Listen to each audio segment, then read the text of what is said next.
안녕하세요. 매일 새로운 사연을 전하는 읽어주는 사연 라디오입니다. 구독과 좋아요, 많은 공유 부탁드립니다. 오늘의 사연 시작할 안녕하세요. 이제 막 결혼한 지 4달이 좀 지나간 32살 여자입니다. 하도 주변에서 시자만 들어가도 부들부들 떠는 사람들이 많아서 어느 정도 마음의 준비는 했었지만 이 정도일 줄은 상상도 못했습니다. 중학교 앞에서 작은 빵집을 운영하시던 저희 부모님은 매사에 근검절약이 몸에 밴 분들이에요.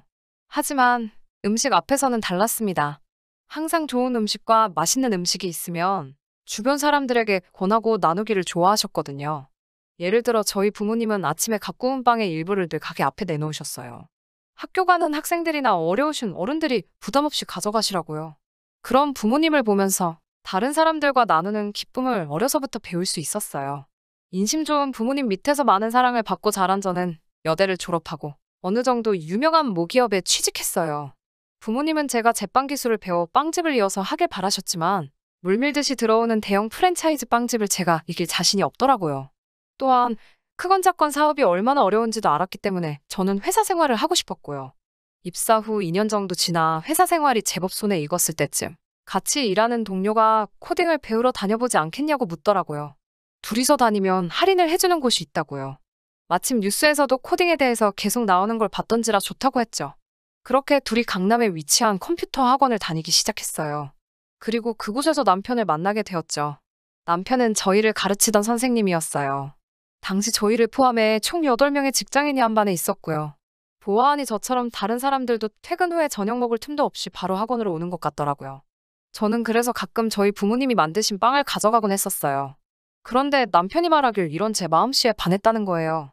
6개월의 수료기간이 끝나는 마지막 날, 남편은 저에게 정식으로 데이트 신청을 해왔어요. 사실 남편이 저에게 호감이 있다는 건 어느 정도 예상하고 있었고, 저도 남편에게 관심이 있었기 때문에 저희는 몇 번의 데이트 후 바로 연인 사이가 되었네요. 남편은 서울모 대학에서 컴퓨터 전공으로 석사까지 마친 뒤 취업을 준비 중이었어요. 학원은 용돈벌이로 다녔다고 하더라고요. 사실 솔직히 처음에는 저는 직장 생활이 3년 차에 접어드는 중이었던 반면에 남편은 아직도 취업준비생이라는 현실이 마음에 걸리긴 했네요. 불안한 제 마음을 알기라도 한 듯 남편은 사귄 지 2달이 좀 지났을 무렵 대기업 연구소에 취직했어요. 그리고 저 역시 사원에서 대리로 승진을 했고요. 30을 넘긴 상태에서 직장까지 안정적인 형태를 갖추니 남편이 슬슬 결혼 이야기를 꺼내더라고요. 사실 저는 결혼에 대한 생각이 없었기에 처음에는 좀 당황스러웠는데 남편은 마치 탱크처럼 일사천리로 밀어붙이더라고요. 그렇게 사귄 지 반년이 채 안 되었을 때쯤 저는 남편의 부모님을 만나게 되었네요. 4대 독자라는 남편에 대한 시어머니의 사랑은 실로 엄청났어요. 하지만 자기 자식 안 이쁜 부모가 어디 있나요? 그렇지만 시부모님 댁에 들어서자마자 이게 정상인가 싶을 정도로 극진하더라고요. 시어머니 댁에 도착했을 때는 저녁 먹기에 살짝 이른감이 있는 5시였어요. 시어머니와 저, 그리고 남편이 실에 앉아서 어색한 대화를 시작죠. 시어머니는 크게 저에 대해서는 궁금하신 것 같지 않았어요. 저는 남편이 이미 어느 정도 이야기를 해서 그런 줄 알았고요. 근데 그게 아니더라고요. 시어머니는 그저 저와 남편이 평소에 어떻게 데이트를 하는지만 궁금해하셨어요. 도대체 어디서 뭘 먹고 다니냐가 질문이셨죠. 저는 다른 연인들처럼 기념일에는 조금 좋은 데도 가지만 주로 회사 근처 식당에서 식사를 한다고 말씀드렸어요. 그게 사실이거든요. 그러자 시어머니가 굉장히 못마땅하신 듯 한숨을 쉬시곤 저에게 그렇게 먹이지 말라고 하시더라고요. 제가 그게 무슨 말씀이신지라고 여쭤봤어요. 그러자 하시는 말씀이 남자가 자고로 밖에서 사회생활하려면 밥심이 제일이라면서 식당 밥은 영양가도 하나 없고 몸에 해만 된다고 하시는 거예요. 그러면서 너 우리 아들이랑 결혼할 거라면서 그러면 앞으로는 식사는 너네 집에 가서 해먹이도록 해라고 하시는 거예요. 그러면서 우리 아들은 너랑 연애하기 전에는 어쩔 수 없을 때 빼고는 삼시세끼 다 집에서 내 손으로 한 밥 먹고 살았다고 하시더라고요. 항상 좋은 식재료에 사랑을 담아서 따뜻한 새끼밥 먹여서 이렇게 멋지고 훌륭하게 키워놓은 거 안 보이냐면서요. 그런데 저를 만나면서 정체도 모를 음식을 먹고 그래서 요즘 남편 얼굴이 폭삭 사갔다나요. 저는 첫 만남부터 시어머니에게 꾸중 아닌 꾸중을 듣고 속이 너무 상했어요. 지금 생각해보면 당장이라도 박차고 나왔어야 했는데 그때는 그러질 못했어요. 제가 정말 잘못한 것 같아서 몇 번이고 시어머니께 죄송하다고 고개를 숙였죠. 바보같이 그때는 시어머니가 절 정말 며느리감으로 생각해서 그렇게 말씀하시는 건가 싶기도 했고요. 게다가 그런 시어머니를 말렸어야 하는 남편도 며느리인 제가 뭘 몰라서 그런 거니 엄마가 이해하라며 시어머니를 두둔하고 있었고요. 지금 이걸 쓰면서 그때를 다시 떠올리니 정말 열불이 나네요. 다행히 어느덧 저녁 먹을 시간이 되자 시어머니가 부엌으로 가셨어요. 남편이 가만히 있어도 된다고 말은 했지만 그냥 앉아있자니 가시방석이 따로 없더라고요. 그래서 얼른 일어나 시어머니가 계신 부엌으로 향했어요. 시어머니는 너무 자연스럽게 저에게 이것저것을 시키셨고요. 그때까지만 해도 저도 긴장을 많이 한 상태였기 때문에 그게 이상하다고 생각은 못하고 시키는 것부터 얼른 했어요. 소고기 뭇국을 끓이신다면서 저더러 물을 썰라고 하시더라고요. 그런데 제가 몇 번 칼질을 하기도 전에 혀를 차시면서 칼을 채가시더라고요. 그러면서 집안일을 이렇게 해서 우리 아들 뭘 어떻게 해먹이겠냐며 걱정이라고 한숨을 쉬시는 거예요. 숨 막히는 시간이 얼마간 지나고 비로소 식사가 준비되었죠. 저는 시어머니의 진두지휘 아래 상을 차렸고 상이 다 차려지자 남편은 부르기도 전에 식탁에 와서 앉더라고요. 저희 아버지는 저랑 저희 어머니가 식사를 준비하고 있으면 늘 옆에서 거들어 주셨거든요. 그런데 남편은 가만히 앉아서 핸드폰만 하고 있더라고요. 하지만 이상하다고 느끼기도 전에 시어머니가 지정해 주신 자리에 앉아야 했어요. 남편 맞은편에 앉았는데 보니까 남편 국하고 제 국하고 분명 같은 시간 방금 전까지 같이 만든 게 분명했는데 무슨 다른 음식인 것 마냥 생긴 게 다르더라고요. 남편 건 딱 봐도 소고기가 가득한 묵국이었는데 제 건 묵건더기 몇 개만 둥둥 떠다니고 맑은 국물만 있었거든요. 게다가 제 앞에는 겨우 신김치하고 깍두기가 놓여 있었고요. 반면에 저와 저만치 떨어져 앉아있는 남편의 앞에는 계란말이에 불고기가 있더라고요. 가뜩이나 뭐라도 먹으면 체할 것 같았는데 밥상을 보니 정말 입맛이 뚝 떨어지더라고요. 그런데 남편이 뭘 눈치를 챘는지 불고기를 한 움큼 집어서 제 그릇에 올려놨어요. 한술 뜨려는 순간 어디선가 강한 시선이 느껴져서 고개를 돌렸어요. 그런데 시어머니가 누가 봐도 엄청나게 못마땅한 표정을 짓고 계시긴 하더라고요. 하지만 저도 어이없는 이 상황 때문에 슬슬 기분이 나빠지던 찰나라 그냥 못 본 척하고 남편이 준 불고기를 맛있게 먹었어요. 보란듯이 식탁을 가로질러 제 팔을 쭉쭉 뻗어가면서 남편 앞에 있는 반찬도 집어다 먹고요. 그날 저녁 집에 돌아와 남편하고 통화를 하면서 남편에게 오늘 기분이 별로였다고 솔직히 말했어요. 그러자 남편이 말하기를 남편이 사대독자다 보니 시어머니가 매사 예민하게 반응하신다고 하더라고요. 말하자면 행여나 누가 우리 아들 해코지하진 않을까? 그런 걱정을 하셔서 그렇대요. 그러면서 자기가 사대독자라서 어쩔 수 없으니 시댁에서만큼은 그런 점을 저더러 이해해달라고 하더라고요. 다행히 그날 이후로 결혼식을 올리기 전까지 큰 문제는 없었어요. 물론 식사 때마다 음식 때문에 마음이 상하기는 했지만 일단 결혼하면 따로 살기로 했었기 때문에 참고 참았어요. 지금 저희가 사는 이 집은 시댁에서는 차로 20분 거리에 있었어요. 저희 부모님과 달리 시어머니는 혼자이셨고 남편은 그런 시어머니를 두고 멀리 못 가겠다고 하더라고요. 사대독자의 책임감이라면서 우리가 아이를 낳으면 시어머니가 봐주실 수도 있으니 20분 거리면 딱 적당하지 않겠냐 했고요. 그 말도 솔직히 일리가 있다 싶어서 지금 사는 집을 구하게 된 거예요. 친정엄마가 봐주셔도 되기는 하지만 빵집일이 너무 바쁘신 걸 알기 때문에 부탁드리기 곤란할 거라고 생각했거든요. 그런데 문제는 집이 멀지 않다 보니까 하루가 멀다 하고 시어머니가 집에 오시더라고요. 정말 일주일에 5번은 오시는 것 같았어요. 오시는 이유는 딱 한 가지, 남편 먹을 음식이었죠. 저희 친정어머니도 저랑 남편이 좋아하는 반찬을 해서 오시긴 하셨어요. 그렇지만 보통 한 달에 한 2번 정도였고요. 그런데 저희 시어머니는 정말로 삼시세끼를 다해서 한가득 가지고 오시는 거예요. 속사정을 모르는 사람들은 저더러 그런 시어머니가 세상에 또 어딨냐며 너 정말 복받았다고 했지만 그게 정말 얼마나 빈정상하고 치사한지 몰라요. 왜냐면 반찬을 항상 1인분만 가지고 오셨거든요. 둘이서 나눠 먹기에는 정말 애매한 양으로요. 국도 꼭 다르게 가져다 주세요. 남편 거하고 제 거를 통에 따로 담아서 오시는데요. 남편 거에는 꼭 표시를 해오세요. 한 번은 닭죽을 해오셨는데요.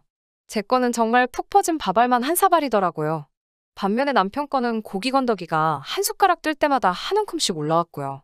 제가 제 거는 왜 고기가 없어요라며 애교 섞인 목소리로 여쭤보니까 시어머니는 조금도 망설임 없이 저더러 살찐 것 같아서 일부러 밥 위주로만 넣었다고 하시는 거예요. 저 165에 48kg 나가거든요. 남편은 175에 80kg고요. 그것보다도 닭곰탕이면 몰랐을까 이건 닭을 잘게 썰어 만든 닭죽인데 그 와중에 고기 건더기를 일부러 골라냈다는 사실이 더 놀랍더라고요. 어떤 의미로 보면 진짜 그 집념이 대단하다고 느낄 정도였어요. 또 저번에는 김치전을 부쳐오셨는데요. 남편 김치전에는 김치랑 돼지고기가 무슨 피자 토핑 마냥 잔뜩 올라가 있는 반면 제 거는 정말 무슨 고추장떡 마냥 벌겋기만 하고 아무것도 없더라니깐요. 반죽에 김치 국물만 넣어서 새로 만들어 오신 건가 싶었어요. 처음에는 너무 서운해서 남편한테 몇 번 하소연도 했는데 나중에는 막말로 치사하고 더러워서 안 먹는다는 생각이 들대요. 그리고 사실 남편이 시어머니 음식을 그렇게 좋아하지도 않거든요. 시어머니가 하는 음식 가짓수에 비해 음식 솜씨가 많이 없는 편이에요. 그나마 그 중에서 몇 가지는 제대로 배우신 건지 제가 먹어본 바로는 맛이 없는 건 여전하지만 그래도 엄마 밥이라고 좋아하는 반찬이 몇 개 있기는 했어요. 그 몇 가지 음식을 제외하면 남편도 시어머니가 보고 계시는 상황이면 맛있게 먹는 척 연기를 하더라고요. 그런데 안 계시면 좀 먹는 척만 하다가 바로 버리기 일쑤였고요. 그런데 엊그저께 정말 서운하고 속상한 일이 생겼어요. 제가 잠을 잘못 잤는지 목에 담이 와서는 걷기조차 힘들더라고요. 약을 먹을래도 빈속에 먹을 수가 없잖아요. 냉장고는 텅텅 비었고요. 배달을 시켜 먹을까 했는데 배달비 내기도 좀 아깝기도 하고 그래서 시어머니가 저번에 가져오셔서 얼려놓은 전복죽을 데우고 있었어요. 저번에 남편이 입맛이 없다고 하니까 시어머니가 이번에도 딱 1인분만 해다 주셨거든요.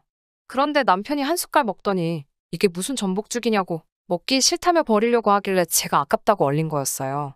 그런데 갑자기 삐비비빅 소리가 나더니 현관문이 열리더라고요. 저는 남편인 줄 알고 자기야 일찍 왔네라고 나갔는데 시어머니가 서 계신 거예요. 시어머니가 어떻게 비밀번호를 아신 건지 짜증이 나더라고요. 어쩐 일로 오셨냐 물으니 우리 아들 주려고 사골 구워왔다면서 부엌으로 성큼성큼 향하시더라고요. 비밀번호는 어떻게 아셨냐고 물었는데 제 말에는 대답도 없이 시어머니는 식탁을 보고는 너 남편 거 또 뺏어먹니라고 물으시는 거예요. 그러면서 너는 태어나서 음식 구경도 안 해봤냐며 계속 면박을 주시더라고요.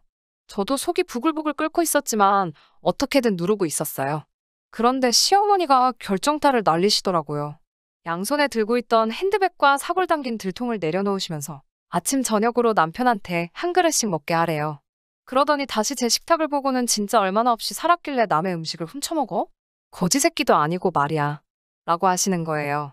제가 시어머니께 지금 뭐라고 하셨냐고 물으니 옛날에는 며느리가 아들 밥 훔쳐먹으면 집에서 뒤지게 맞고 쫓겨나도 할 말이 없었다고 자기 같은 시어머니 둔골 행운으로 알라고 하시더군요.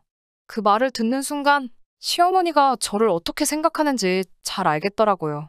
자기 아들 끼니마다 밥 챙겨주게 붙여놓은 사람인데 자기 아들 안 볼 때 아들 음식 훔쳐먹는 기생충으로 생각한 거죠. 저는 너무 화가 나서 당장 사과하시라고 소리를 질렀어요. 치사해서 이런 말은 안 하려고 했지만 하다못해 빵 하나라도 제가 사다 놓으면 말도 없이 그거 갖다 먹는 건 시어머니 아들이라고요. 그러니까 그렇게 돼지처럼 살이 쩌쩌라면서 소리를 쳤어요. 그러자 시어머니가 우리 아들더러 지금 돼지라고 했냐면서 개고픔을 무시더군요. 그동안 그 막말을 듣고도 고분고분하게 내내하던 며느리가 갑자기 돌변하니 놀라셨나 봐요. 저더러 드디어 본색을 드러낸다면서 원래 식탐 많은 애들이 성질도 더럽다는 거예요. 저는 정말 더는 참을 수가 없어서 시어머니가 가져오신 들통을 발로 걷어차버렸어요. 그랬더니 그 안에서 식어서 뭉글뭉글해진 사골이 쏟아졌죠. 의도한 건 아닌데 그 사골이 시어머니 핸드백 위로 쏟아졌더라고요. 바닥도 난리가 났죠. 시어머니는 핸드백 물어내라고 난리가 났어요. 저는 싫다고 거기다 대고 같이 소리를 질렀어요. 뭐냐, 인연 한번 해보자는 거지. 라고 하시면서 남편한테 전화를 거시더라고요. 제가 바로 옆에 있는데도 남편에게 전화로 하는 말이 제가 들통을 들어서 어머님 핸드백에 사골을 부었다며 거짓말을 하시는 거예요.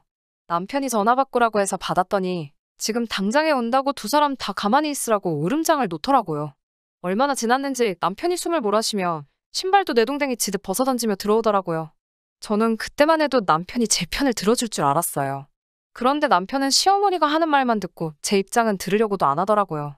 그러더니 저한테 어떻게 감히 시어머니 물건을 망가뜨리냐면서 저를 때리려고 하더라고요. 제가 너무 놀라서 도망을 갔어요. 그런데 남편이 부엌에서 거실로 저를 따라 쫓아나오다가 그 엎어진 사골을 밟고 미끄러진 거예요. 제대로 미끄러졌는지 아예 일어나지도 못하더라고요. 낑낑거리며 앓는 소리만 내고요. 그 광경을 지켜보던 시어머니는 저것이 우리 아들 잡는다면서 경찰을 부르겠다며 소리를 지르고요. 남편은 그날 발목인대가 늘어나 전치 2주의 부상을 입었는데요. 남편과 시어머니는 둘 다 저를 고소하겠다고 난리더라고요. 저는 할 테면 하라고 했어요. 제가 했다는 증거 있냐고요. 역시나 증거는 없었고 합의해준다며 잘못을 빌고 시어머니 앞에 무릎을 꿇고 용서를 구하라는 남편한테 저는 이혼 서류를 들이밀었어요. 그제서야 남편은 용서를 해준다는데 왜 자꾸 엇나가냐면서 저를 달래려고 들더라고요. 이혼하자고 그러는 게 아니고 시어머니가 매번 밥도 해다 주시고 우리한테 이렇게 잘해주시는데? 자식된 도리로 제가 참아야 되지 않겠냐고 하더군요. 그 말에 저는 내가 왜 니네 엄마 자식이냐고. 나는 우리 엄마 자식이고. 시어머니가 진정 나를 자식처럼 생각한다면 그랬으면 안 됐다고 말하니 남편은 꿀먹은 벙어리 마냥 아무 말도 못하더군요. 남편은 제 말을 듣고 몇 시간 뒤에 미안하다고 저에게 사과했어요. 시어머니께도 잘 말해서 앞으로 이런 일은 없게 하겠다고 하더라고요. 그렇지만 이혼하려는 제 결심은 흔들리지가 않네요. 친정엄마도 제가 이혼한다는 소식에 저보고 처음에는 무슨 일인지 모르지만 결혼 생활 하다 보면 가족끼리 부딪힐 수 있다며 저에게 참으라고 하셨는데 제가 자초지종을 설명하니 뭐 그런 사람이 다 있냐고 하루빨리 이혼하라고 말을 바꾸셨어요. 친구들한테는 우스갯소리로 사골국물 때문에 이혼한다고 얘기했지만 그게 사실은 아니고요. 고약한 신보를 가진 사람들하고 가족으로서 살아갈 자신이 없네요. 시어머니는 남편한테 무슨 말을 들은 건지 얼마 전부터 괜히 저한테 전화도 한번 해보고 말도 붙여보려고 하고 있어요. 미안하다는 말은 곧 죽어도 못하시겠는지 사과 한마디 없지만 다시 귀하신 사대독자 아들내미 끼니 때마다 밥 챙겨줄 생각을 하니 그건 또 싫으신 건지 떠나버린 제 마음 붙잡으려고 아주 안달이십니다. 평생 그렇게 소중한 사대독자 새끼밥 하루도 빠짐없이 꼬박꼬박 헤매기며 뒤치다꺼리 해주면서 다른 사람 괴롭히지 말고 오래오래 시모랑 전 남편 단 둘이서만 평생 떨어지지 말고 행복했으면 소원이 또 없겠네요. 긴 이야기 들어주셔서 감사합니다. 오늘의 사연은 여기까지입니다. 구독과 좋아요, 알람 설정해주시면 앞으로 더 좋은 사연으로 찾아오겠습니다. 감사합니다.